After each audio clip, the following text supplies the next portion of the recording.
Hello, faithful, and welcome to the 49ers Plus podcast. I'm Al Moriello, and this is your source for the most objective 49ers discussion and analysis. And today we're going to be discussing the Niners shutting down two key players with only 2 games to go in the season.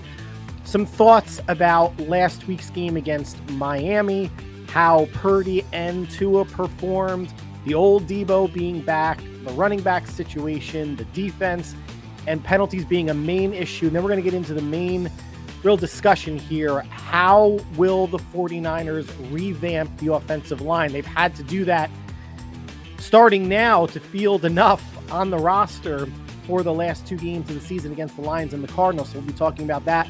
Brief discussion about the Lions game on Monday night, since it is so irrelevant. And we'll talk about just some interesting stats I found in the difference between a 3rd and 4th place schedule in the NFC West. So let's get right into it. So I'm sure you guys are probably aware it was announced earlier this week that both Trent Williams and Dre Greenlaw will be shut down for the remainder of the season. This was not a surprise, and I'm just surprised they waited as long as they did to shut Trent Williams down when they showed him 2 games back against the Rams. If you remember, they showed a random dude on the sideline in a hoodie, and the caption said it was Trent Williams, and it was not. Later in that game, when they showed Trent Williams up in one of the boxes, he had his scooter next to him, which means he wasn't able to walk on his ankle. I don't know what kind of miracle healing Kyle or John or anybody was expecting Trent Williams to undergo from that point on till a couple days ago. But for someone that's 6'6", 320, he was not going to be playing the rest of the season. The ankle didn't respond. Kyle was asking if it was anything that was career jeopardizing, and it's just I don't want to say just a high ankle sprain, but nothing that needs surgery. And there's no reason to play him, even though the Niners are in quite the pickle now at the O-line. We'll get to that in a few minutes. So Williams done for the year after signing that, I won't say massive, but pretty big contract restructure. Obviously, he and McCaffrey and Ayuk, the 3 main ones that got big money, all did not make it to the end of the season. Although Williams, even though he had no training camp and just kind of came in cold, did play 10 games. You have to at least give him that. So just some thoughts about the Dolphin game. What was it? 29-17. Purdy played well. Was it a perfect game? Obviously not. Had that pick at the end that more or less ended the game up until Devin Achane took it 50 yards to make it a 12-point difference with under 2 minutes to go. Eerily similar to the first Super Bowl against the Chiefs in Hard Rock Stadium, in the same stadium where Niners go 4 and out around midfield. And then was it Derek Williams? Someone with last name Williams winds up running to the left side instead and scores a touchdown to make it a 2-score, 11-point lead and victory for the Kansas City Chiefs. So not great recent history in Miami for San Francisco, but 2 of the $53.1 million a year quarterback, Purdy 313 to 215 in terms of passing yards. Purdy had the higher completion percentage, QBR, and QB rating. Threw 2 touchdowns and obviously that very costly interception. Tua had 1 touchdown, no interceptions, but 2 that very well could have been picked. Why am I bringing this up? Not because I'm a Brock homer, not because I'm trying to build a case for Brock having a better year than he's had this season. He's regressed, right? Brock has not taken the step forward from last year, and last year very well may be Brock's ceiling. And if it's a 31 and 11 or 12 year, I'll take that. If Brock winds up averaging out to be a 27 touchdown and 12 or 13 interception quarterback, that's fine also. And guess what, guys? That's still worth over $50 million a year. It is. And that's the reason why I'm bringing up the stat comparison. These are 2 quarterbacks that are in the same quarterbacking tier. With Tua, with Love, with Lawrence, with Hurts, and with Goff. Now, Goff, of those having the best season, then followed by Love, Tua, Hurts. Well, Hurts and Tua you can flip-flop, but Tua was hurt for the majority of the season. and Lawrence just not having a very good season before he was put on IR. The only reason why I wanted to bring this up is the quarterback play you saw out of Tua and you've seen out of a Jalen Hurts, brotherly shove, cheap touchdowns aside. Jordan Love, although he's a little bit better recently, and Trevor Lawrence is exactly what Purdy is, or the level that he performs at, and which is why he's going to get in the low to mid $50 million a year. He's not going to reset the market. He's not going to go in the 60s, and he's not going to go in the 40s, guys. He's not going to get a Daniel Jones type contract or a Baker Mayfield type contract, or it's not going to be the Niners holding the leverage in the offseason saying, oh, we got to see it. Like, play one more year on your fourth year option. Never going to happen. Brock holds all the cards here. And for all the fans that want Brock to do that, I always throw it back and say, if you were in Brock's situation, would you play on your fourth year option? If you were Brock's agent, would you advise him to play on his fourth year option? Absolutely not. When negotiating for new deals, Bosa, Debo, and Ayuk did not play on the final year of their contract. Why should Brock Purdy? Why should someone who plays the most important position in pro sports do that? Brock's had 2.5, not quite 2.5 years of good to very good tape. He is a top 8 to top 12 or 13 quarterback in this league. Those people get paid. I just wanted to mention that. And one other thing, when you're comparing the quarterbacks or the passing game, I don't know if you guys saw that or saw this, what I'm about to mention. What was it? Was it on Fox? I think Fox. They wound up throwing up a graphic of a Venn diagram, the 3 overlapping circles of how the 49ers and Dolphins offenses are similar. I forget what was going on in the middle portion, and then the bottom portions of the circles, but in the top left and top right, for the Dolphins, the passing game was a quick timing yak-based passing game. For the Niners, it was a drop-back passing game. For whatever reason, that's correct for this year, but it was the inverse last year. Miami was the drop-back team. San Francisco was more of the yak team, and the Niners have been a yak team, yards after the catch. Since Kyle's been there, it's been a major drop-off this year, one that I still can't figure out, because you would think that the offense would revert to even more of a yak-based attack when you're missing McCaffrey and you're missing Ayuk and you have Jennings missed for a couple games and Debo going out for a game or two. The running game not being nearly as consistent as it's been in years past. But no, they're playing more of a drop-back game, which I'm not going to say it doesn't play into Brock's strengths, but having a strong ground game that they can lead on, which is still a top 10 ground game, and they're a top 5 offense through all of this. They're putting up yards, and they are defending against excess yards. They can't finish on either side of the ball. We know this.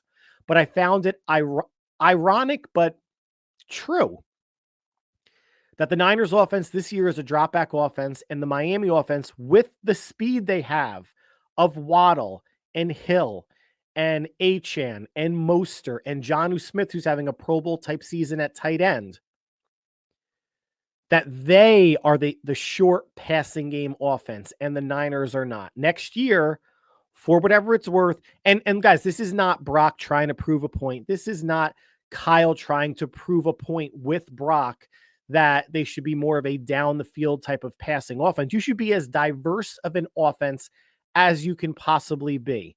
But to me, it seems like the past couple years that the 49ers are at their best and at their most dangerous when they're utilizing the short to intermediate passing game, utilizing play action, getting the ball into the hands of their playmakers, and then letting them do the work. And that's not to say that you don't take the occasional shots downfield. You do, especially when the defense gives it to you. I just refuse to believe the defense was giving it that much more this year than in years past. And again, Purdy still in the same tier, the same class as Tua, Love, Lawrence, Hurts, and Goff, and will be paid accordingly.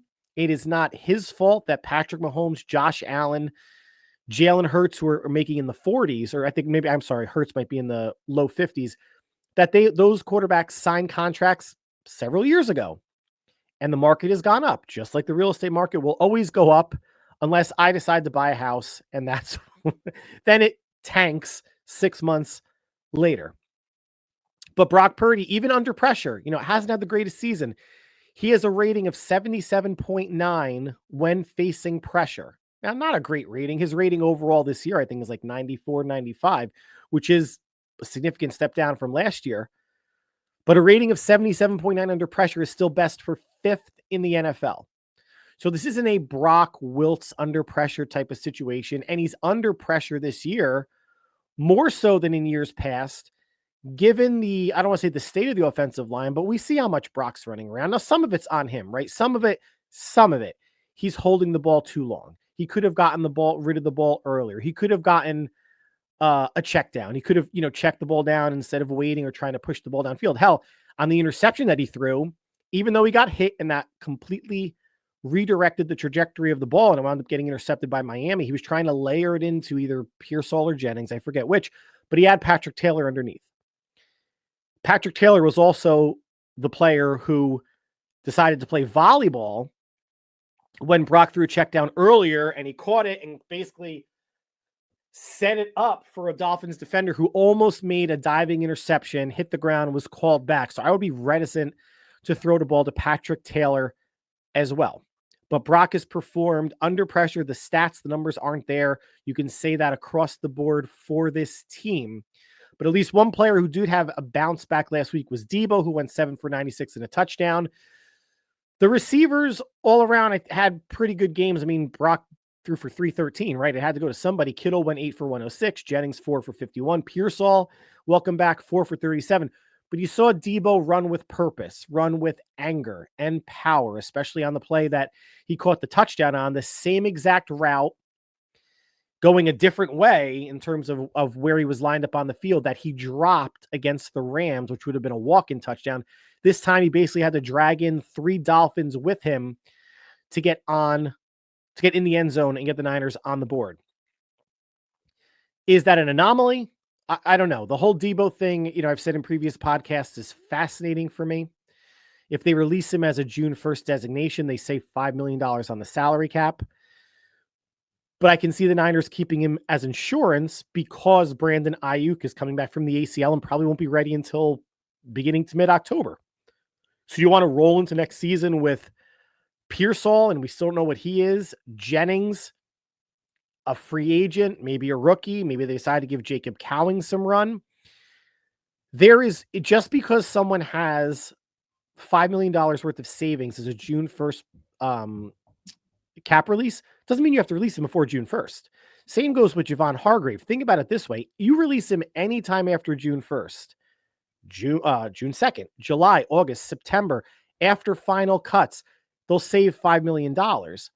Why would you want to get rid of these players early? You can't even trade Debo until June 2nd to realize that $5 million savings. If they release or trade him prior to June 1st, it's a massive hit on the salary cap. It's not going to happen. But what's the rush? What's the rush other than satiating some sort of bloodlust or negativity fans have for Debo to get him off the team or get Javon Hargrave off the team, for people to think that was a terrible contract? And it wasn't a great contract the Niners signed for a 30-year-old who's going to be 32 this season if he's even on the team. But see what happens in OTAs. See what happens in free agency, who you sign in the draft. Is there a receiver you really like that falls into the 2nd or 3rd round? Not to say that's going to be a Debo Samuel replacement. Ricky Pearsall drafted in the 1st round was technically a replacement for Ayuk or Debo, and his progression completely stunted by getting shot in the offseason and missing, the first 6 weeks of game time and obviously all of camp. So there's no rush on Debo. There could be injuries in training camp. What if Pearsall gets hurt in training camps? Forget it, like a knee, but what about a high ankle sprain that keeps him out for 4 to 6 weeks? No rush to get rid of these players. You know what you're going to get back monetarily if you do in the summertime. Trade or release Hargrave and Debo. And there's other players too.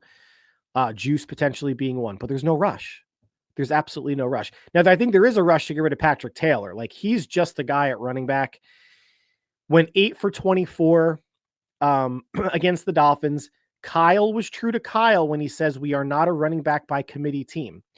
Patrick Taylor was the only pure running back to get touches against the Dolphins. Otherwise, Debo went 5 for 25, Juice 1 for 6, and Brock was the leading rusher on the day going 4 for 26. As a team, 18 rushes for low 80s, not going to cut it. Not going to cut it. The holes weren't open. Nobody averaged more than 5 yards a carry, and that was Debo on 5 for 25. I mean, he had a really nice run, called back due to holding on Jake Brendel early in the game. It's gotten to the point with the Niners, and we're going to discuss penalties in a minute, where, like with a punt return or kick return or say an interception, pick six, you hear the announcer say, no flags, no flag. I feel like anytime the Niners do anything positive offensively, I'm waiting for a flag. Because even though they're only averaging about 6 penalties a game, that was 11 penalties against Miami. And it just felt like you were waiting for anything and everything to be called back. And specifically, let's kind of just, put a bow on the running back stuff. It sounds like Isaac Guerrero is going to be back for the Lion game for whatever it's worth, win or lose. And we'll get into the net result of that at the end of the podcast about what a win or loss could look like or cost them. But as in terms of a pure running back, if Guerrero can't go, I'd rather see Keyshawn Vaughn. He was with the team for an extended time on the practice squad, has played in games before with San Francisco. I don't know if it was preseason or regular season or both, but he has more wiggle to him. He's more of an actual running back that might be able to take a crease 10, 15, 20 yards. Patrick Taylor is almost 4'7" running back. He's a thumper. He's like a Brandon Jacobs, like a poor man's Brandon Jacobs, and he doesn't give you anything in the receiving game. And I would love to see Israel Abanikanda just for the next year's situation, because there might be an opening for running back 3, or if they carry 4 running backs on the roster. Because Jordan Mason is an exclusive rights free agent. I'm going to keep mentioning this in podcasts. If the Niners want to keep him, they're probably going to have to offer him a second-round tender, which is valued at close to $5 million for 1 year. Are you going to pay Jordan Mason $5 million if things go okay health-wise and McCaffrey's healthy all 17 games, Mason barely sees the field, maybe he gets 20 carries all year? That's not worth $5 million to me. Maybe they bring Eli Mitchell back on the cheap. Maybe they extend Jordan Mason for multiple years to bring down that $5 million hit, maybe to $1.5 million or $2 million per season. Or they just go with Isaac Guerrero as the backup and they find the number 3 somewhere. But if Guerrero can't go, or even if he can go, I would love to see new players and what they can do. Keyshawn Vaughn or Israel Abanikanda get some carries against Detroit. Before we get into penalties, defense, minimal pressure, no sacks. I know Tua was getting the ball out quickly, but the Niners didn't didn't help themselves defensively by trying to rattle Tua. I did notice that Sorensen did send 2 blitzes in the first quarter. I think he sent 1 or 2 the rest of the game. Didn't matter. Now, this is a situation where why blitz when you're not going to get there? I mean, even against Jacoby Brissett, or if Drew Bledsoe was still playing in this league, they would blitz and probably not get there because this is not a good blitzing team. They're schematically not sound in terms of drawing up blitzes that get home, at least under Nick Sorensen. But minimal pressure on Tua. Tua didn't have a huge game through the air, but was able to do whatever he wanted, especially with the quick and horizontal passes. And Jonnu Smith had a really good game at tight end. And penalties, that whole toe curling stuff I was talking about earlier, 11 for 90, 3 personal fouls. Jordan Elliott dropping the elbow on somebody, right after the whistle when someone was tackled. Demo for pushing someone in the back, and Huff for basically knocking someone over after the play was over. Stupid penalties, unnecessary, Dre Greenlaw-ish type of penalties that either kept drives alive or gave the Dolphins free 15 yards. And of course, 2 illegal formation penalties on Ricky Pearsall. One, which negated a big gain by Debo that would have had the Niners first and goal inside the 3, looking for a touchdown. It was at least a 4-point swing. At least. You assume at the 3 that they're going to score a touchdown. Instead, that third down gets backed up 5 yards. They don't convert on third, and that's the drive where Nick Moody missed a 41-yard field goal wide left. and had Kyle Shanahan dropping MF bombs on the sideline. Undisciplined, unfocused. These are players that have been playing football since Pop Warner. I don't want to hear the whole preseason, not a lot of practices for Pearsall thing. How many games did he play in high school and college to know that you have to line up on the line of scrimmage when someone else is off? I don't want to hear that as an excuse. And he got ripped into by wide receiver coach Leonard Hankerson after the second one. I was going to say hopefully after the first one. If that was the case, the second one would have happened. But Pearsall will learn from that. He obviously is still a rookie, but I don't excuse it at all. So now let's just transition from the Miami game, just some things that I wanted to touch upon. And let's just talk about the offensive line. Because this week, talked about Trent Williams going on IR, swing tackle, backup to Trent Williams. Jalen Moore was placed on IR as well. He joins Ben Barch and John Feliciano as 4 players or an additional 2 players in Barch and Feliciano that could have been helping this offensive line out now in terms of some of the bodies they needed. So the Niners looked to free agency and a practice squad. They signed Charlie Heck, an offensive tackle, to the active roster, along with center Matt Hennessy off the Falcons practice squad, both from the 2020 draft. So relatively young players. It's their 5th year in the league. So Charlie Heck will, I'm assuming Spencer Burford is going to play tackle, start there, and Charlie Heck is going to back up both he and Colton McKivitz. Hennessy will be a backup along the interior, and I guess will help out Jake Brendel if Brendel gets knocked out at center, although I'm sure that would go to Nick Sakiel since he's at least taken more snaps at center with the Niners than Matt Hennessy has, and they've been trying to transition Sakiel to center for the past 2 years. What's interesting, though, is of these 2 players, Matt Hennessy was signed to a 2-year deal, and Kyle was excited to get him now. They need offensive linemen, so I'm sure he's excited to get anybody, but he said he liked him coming out of Boston College. He backed up Alex Mack for a year in Atlanta. Then Mack came over to the 49ers for a year. I believe it was in 2021. And the 2-year deal is important because the Niners get an extended look. And listen, even Charlie Heck, they're going to see what they have in practice. The last 2 games, I'm sure, if no one gets injured at tackle, he's not going to go in. But they get a look at a more experienced player with starting experience than obviously an NFL draft pick, rookie coming in, or whoever they would look at in free agency. And they're going to look at, I would think, a handful of players between both the draft and free agency, because under contract next year, there are only 6 offensive linemen. It's Trent Williams and Colton McKivitz at tackle, Dominic Pooney, Spencer Burford, and Nick Sakiel at guard, and Jake Brendel at center. That was 6, right? 1, 2, 3, 4, 5, 6. I'd make sure I can count. And they're free agents that they're potentially losing at tackle, swing tackle, Jalen Moore, Aaron Banks at guard, Ben Barch at guard, and John Feliciano is going to retire.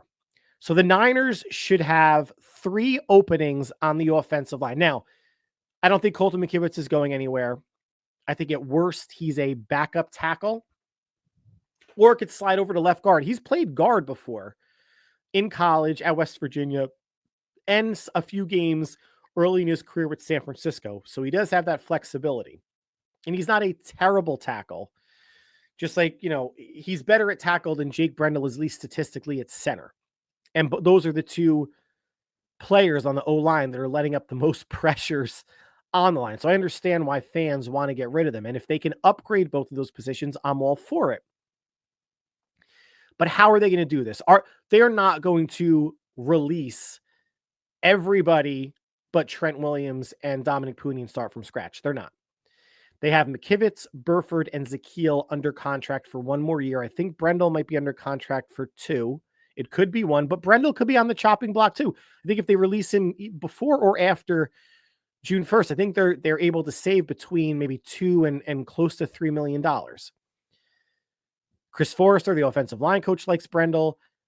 Kyle likes Brendel. I think more than just this, but for the fact that he's a center, right? Jake Brendel started on the practice squad, was a journeyman, started on the practice squad, graduated to becoming the starting center on the 49ers. And that's a path that Matt Hennessy could take, bringing him in on a 2-year deal, getting him in practice, seeing him what he's about, having him on the roster next year at OTAs and minicamp, training camp, and seeing if he is the competition for Jake Brendel next year, because I don't think they are going to go with a rookie at safety, at center. I just don't see Kyle having that trust. Look at the centers that Kyle has had since he's been here, right? Weston Richburg, they signed from the Giants, whether it was 2017 or 2018, didn't work out. Significant knee injuries, was forced to retire. Then Alex Mack for a year or two. Then Jake Brendel. What do they all have in common? They're all veteran centers. Nobody was a rookie. Nobody was a second-year player. There is a comfort level that Kyle has with a lot of players and positions, and Chris Forrester as well. They have that with Jake Brendel, but they can't, I don't think they're ignoring what they need to do across the roster in terms of upgrades and depth, and the offensive line is no exception. I think what they wind up doing of their free agents, I think Jalen Moore and Aaron Banks are gone. I think they'll both, I think Jalen Moore of the two has a better chance of coming back. Unless he gets a significant contract would be like, $4 or $5 million a year. I don't think the Niners bring him back, but I think they like Ben Barch, and he's out with a high ankle sprain. I think he and Aaron Banks, if they can get 80, 85, 90% of what Aaron Banks provides at a fraction of the cost in Ben Barch, they're going to do that. And they're going to bring him back, even if they bring him back with no guaranteed money. And they're saying, hey, it's essentially a tryout to compete to get on the team. I don't think anyone else is going to be offering, Ben Barch guaranteed money. So why not bring him in, see what he can contribute? Just like Matt Hennessy, he's on the roster next year. So that's 8 right there, right? You're 6 in Trent Williams, Colton McKivitz, Dominic Pooney, Spencer Burford, Nick Zakiel, and Drake Brendel. Hennessy and Barch make 8. I think they should draft 2 offensive linemen. I honestly do. They should be looking this year, whether it may not be in the first round, it may not be in the second round, could be in the third round. They have 2 third-round picks, I believe, and they're projected to have 2 fourth-round picks, none in the 5th. I could see them going tackle. I think offensive tackle. I could see them going guard later on, maybe with one of their thirds or a 4th or a 6th. They are not drafting 3 or 4 offensive linemen, guys. I hate to say, anybody that's doing mock drafts, and I'm one of them, and has the Niners drafting 3 or more offensive linemen this year, it's not going to happen. I know the Steelers did it last year, and it's worked out to varying degrees of success. I just don't. The Niners have come out and said they don't, in not so many words, they don't put a huge emphasis draft capital wise or financially on the O-line outside of Trent Williams, right? Colton McKivitz's deal was under like $3 or $4 million a year. Jake Brendel's the same. Aaron Banks is on a rookie deal. Dominic Pooney's on a rookie deal. Burford's on a rookie deal. Zakiel's on a rookie deal. I would be comfortable with them bringing in 2 offensive linemen in the draft and 1 or 2 offensive linemen in free agency. Now, outside the organization. Now, they brought one in already, Matt Hennessy, signed for 2 years, right? Can play center or guard. But could be the heir apparent to Jake Brendel, and Ben Barch right now, me slotting him in as the left guard. Again, you bring in additional players, and if you give them mild to potentially, or minimal to potentially no guaranteed salary, it's a win-win for everybody. You have a chance of making the team. You have a chance to being a starter or a depth piece, and you're going to an organization that needs offensive line help. And when you look at that roster, there's going to be a hole open at left guard, potentially a hole open at center, and you can compete at right tackle. I'm not going to say, it's not like a half a dozen O linemen are going to be chomping at the bit to play for the 49ers. I'm not saying that at all, but it's an opportunity where you can make an impact right away. So even with Hennessy, even with Barch, I can see 4 new additional O linemen being brought in, and I would think 2 draft, 2 free agents, like legitimate free agents that have a chance of sticking on the roster. We're not talking about undrafted rookie free agents after the draft from like a South Dakota State that's going to be a training camp hero, like not a Drake Nugent out of Michigan that I highly doubt going to be in the running to be the center moving forward just because he's so small by NFL standards. But legitimate free agents that are going to be bargain free agents. I do think the Niners, with their cap space, have the ability to make, in addition to signing Brock Purdy to his $50 million plus a year extension, that they have enough cap space that they can make 2 moderate outside the organization free agent signings. I don't know what that may be. And that could be in addition to either Hufanga or Greenlaw getting re-upped by San Francisco. But they have, I think, more cap space than people are aware. But the offensive line needs to be addressed. If you're going to put that much money into Brock Purdy, then you need to protect your investment as best you can and maybe slightly evolve your philosophy in terms of how you feel about the O-line. I mean, Puny was a 3rd-round pick, right? Aaron Banks was a 2nd-round pick. I think Burford was a 5th. I think Zakeel was a 6th. McKivitz was a 5th. So they haven't been investing significant draft capital. And that's not to say that you can't find a starting caliber offensive lineman past the 3rd round. But with 2 3rd-round picks, would it kill the organization to take a tackle in the 2nd or 3rd? I mean, they need help in the trenches. Of their first 4 picks, I would love to see them go and not in this order: DN, D tackle, O-line, and tight end. To me, should be their first 4 picks in some order. And if Hufanga does not resign and they don't bring in a serviceable or veteran center fielder, free safety in free agency, then you can look at even safety relatively early to pair with Malik Mustafa. I think people are going to be somewhat disappointed when all is said and done that the 49ers offensive line does not look drastically different in 2025 than it does this year. Because I think Ben Barch is back. I think Matt Hennessy stays. I think they probably there's a good chance they only draft 1 offensive lineman and bring in 1 free agent tight end that sticks. So you might really only be looking at 2 or 3 new faces on the O-line, maybe 4 if Brendel gets cut. And the Niners really should, just to put a bow on this, really should consider drafting more than 1 offensive lineman, because next year, Burford and Zakeel, it's their last year under contract. So you're going to lose 2 more offensive linemen. Now, they're no great shakes, obviously, but you're going to need additional players under contract beyond 2025. And who knows if next year is Trent Williams' last year. I know he re-upped and he doesn't see really any of that money if he retires. So, and he said he wants to play until he's 40. So he may have another 3 years, 4 years in him. I don't know. But they're high enough right now, drafting 11th, and they could be or should be top 10 and no worse than 12 or 13.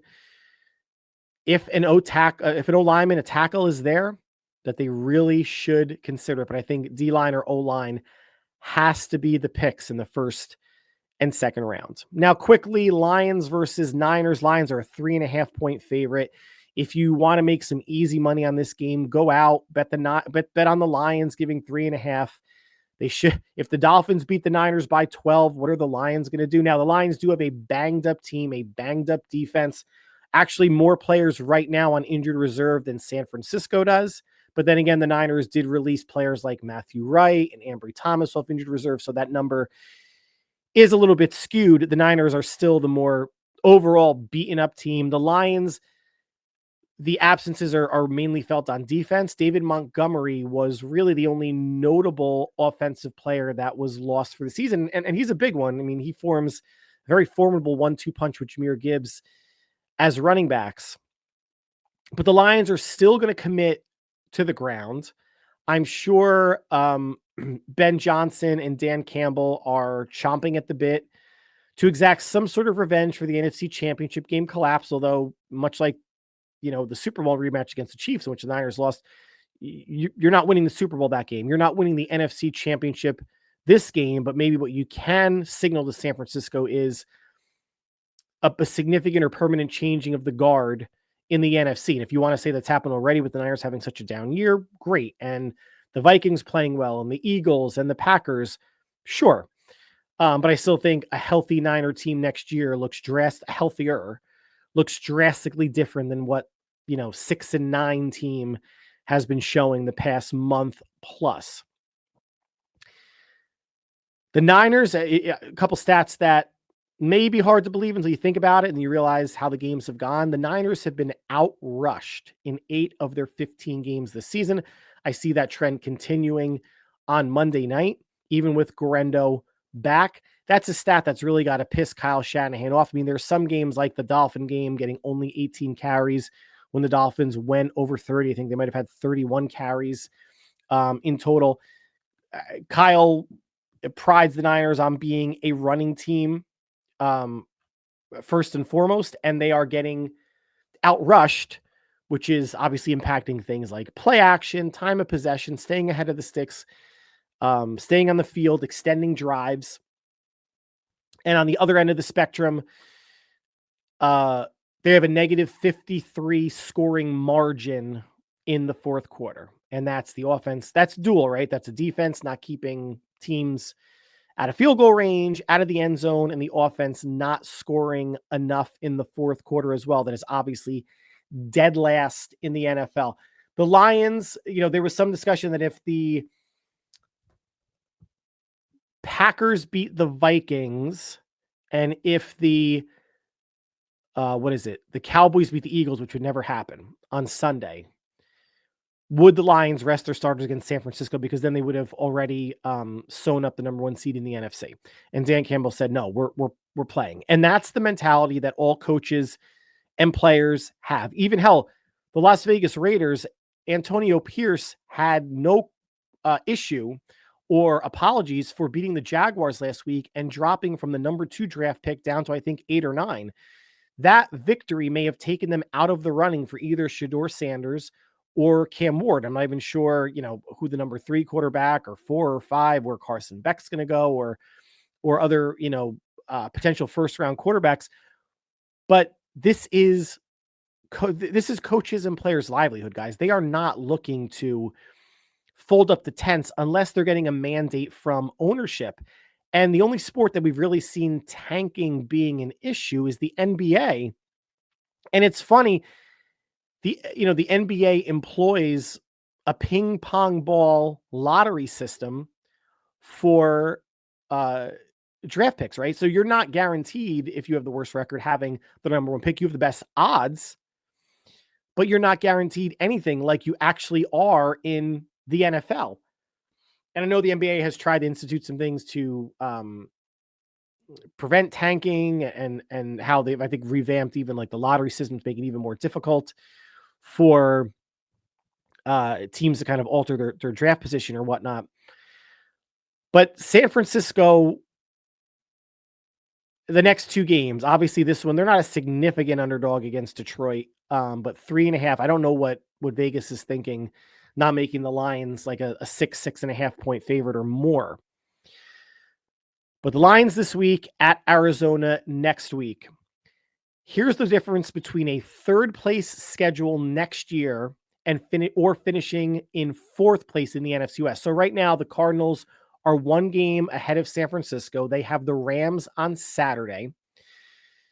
Niners are, I don't care who wins the NFC West at this point. Seattle beat Chicago in a disgusting 6-3 game last night. The Cardinals-Rams game, again, doesn't matter to me at all, but a Cardinals victory would be great and basically guarantee the Niners a 4th place schedule. But what could happen? And I don't know if the Niners have it sewn up. If, say, the Cardinals lose, the Niners lose to the Lions, and the Niners beat the Cardinals next week and they have the same record, I think the Cardinals are going to have the better divisional record anyway.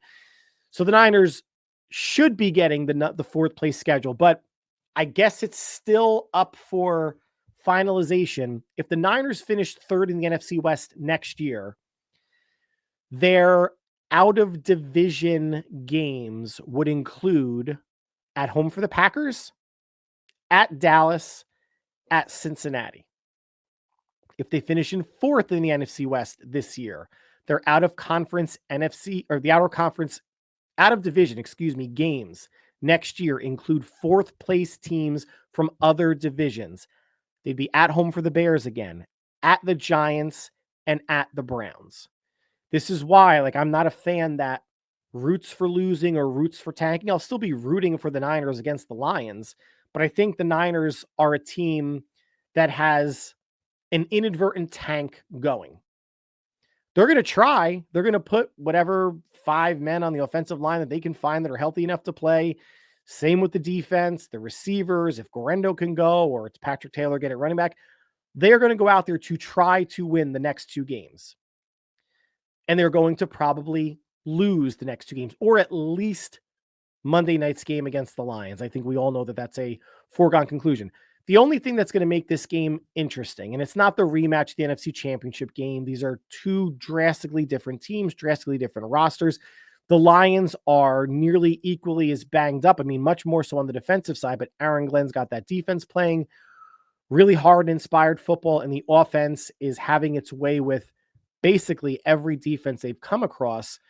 What's interesting to me, though, is Kyle Shanahan, can he cobble together the right game plan to exploit the Lions' depleted defense?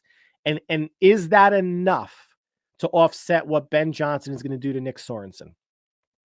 And even though Sorensen has called better games the past month plus, and there are rumblings that he could return, God willing, that doesn't happen, but sounds like he's got the endorsement from players like Bosa and Warner, and hearing Bosa say, it does take some time to get to know the players, to get to know the scheme. Well, why don't, he's a rookie defensive coordinator. Why Steve Wilkes' defense didn't start off slow. He didn't start off slow at all. Had a dominant opening week effort at Pittsburgh. And they started 5-0. And he had last year the best 4th quarter scoring defense, points allowed defense in the NFL. Did he make some boneheaded calls at times? Absolutely. Viking game and Super Bowl second half overtime certainly jumps out. And if the Niners win the Super Bowl and they get a stop at 4th and 1, Steve Wilkes probably comes back.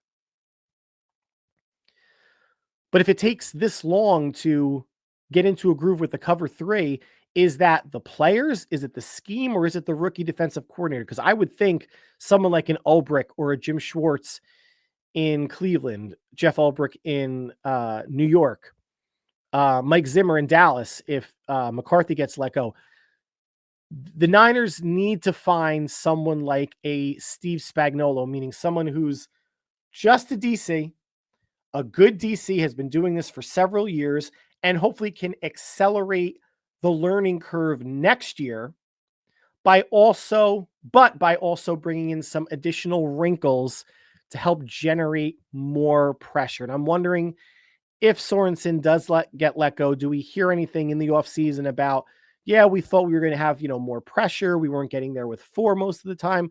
We thought maybe we were going to bring 5 or 6 more often than we did, and we didn't. They're saying all the right things now.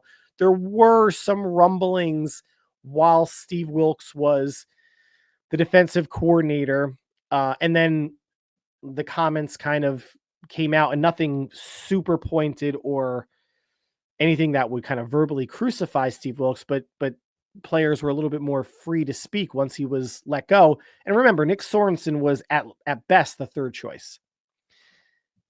Kyle asked about Ulbrich. He reached out to Bill Belichick. So that means he's at least the 3rd choice. And the Brandon Staley interviewed also.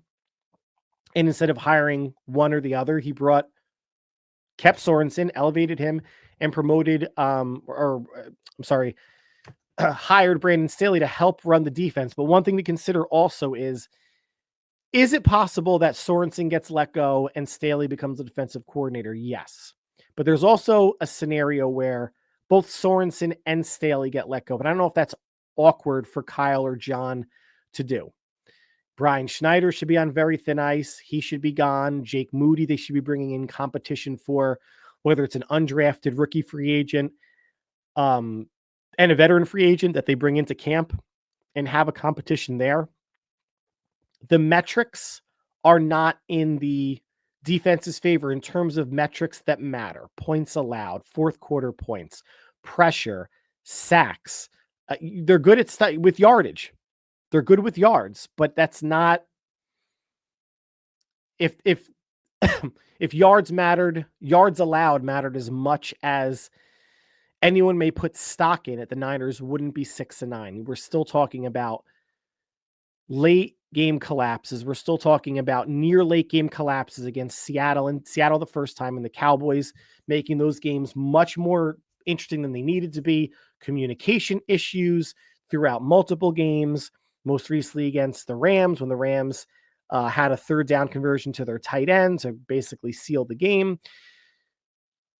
Are those on players? Is that on Sorensen, the coaching staff? Would a more veteran defensive coordinator like what Vic Fangio has done in Philadelphia, was with San Francisco under Jim Harbaugh, and now the Eagles have the number one defense in the NFL and are a real serious contender to represent the NFC in the Super Bowl. A lot to be sorted out in the next, the next 2 weeks just to get to the end of the season. But in between now and March 2nd, 3rd, 4th, whenever the new league year starts, hopefully the Niners have a new special teams coordinator. Hopefully the Niners have a new defensive coordinator.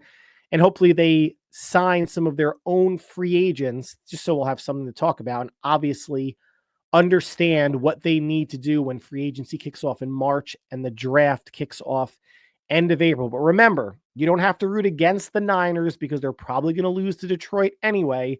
The Cardinal game will be a different story, and I don't have the tiebreakers in front of me. If it was a foregone conclusion, I wouldn't have, this third place schedule versus fourth place schedule. But it could very well be a redemption tour for San Francisco, going to the Giants, the Browns, and hosting the Bears as a healthy team or a healthier team next year, as opposed to hosting the Packers, going to Dallas, and going to Cincinnati. So that concludes the podcast for this week. Like always, I want to thank you for taking time out of your busy schedule to make us part of your listening routine. I'm aiming to have the next podcast Tuesday at the earliest. It might be a one podcast week. If that's the case, I may send one out on Wednesday. I'll just have to see. There could be two. We'll just see how much news and notes, if there's anything noteworthy to discuss twice leading up into the season finale at Arizona. But between now and then, enjoy the game on Monday night. We are in the midst of bowl season. Enjoy whatever bowl games are on the second to last week of the NFL. And between now and when we talk again, stay happy, healthy, and safe. And we will talk soon. Take care, everybody.